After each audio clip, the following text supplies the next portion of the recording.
40 सालसम्म नेपाली कांग्रेसलाई जुन सिद्धान्तले सञ्चालन गरेका थियौँ त्यो सिद्धान्तलाई कांग्रेसभित्र प्रवेश गराउनु छ। प्रजातन्त्रको ठाउँमा लोकतन्त्र हुन सक्दैन। प्रजातन्त्रको अर्थ लोकतन्त्र होइन।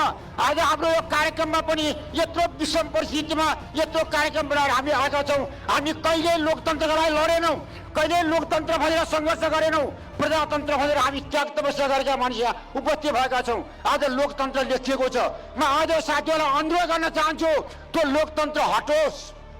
नेपाली कांग्रेसलाई लोकतन्त्र भएर कम्युनिस्टको गन्तव्यभित्रबाट मुक्त पारौँ, अथवा प्रजातन्त्रका ठाउँमा लोकतन्त्र नराखौँ, समाजवादका ठाउँमा समाजवाद उन्मुख नराखौँ।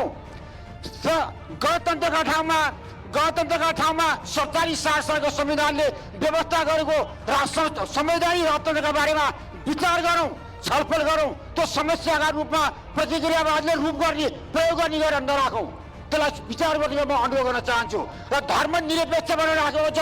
महासमितिको बैठकमा 1200 भन्दा बढी साथीहरूले धर्मनिरपेक्ष हटाउनुपर्छ राखेको प्रस्तावको बारेमा निराकरण पुर्याउँ। धार्मिक स्वतन्त्रताको देश कांग्रेस नेपाली कांग्रेस बनाऊ। त्यो गऱ्यो भने पार्टीमा सुधार हुन्छ।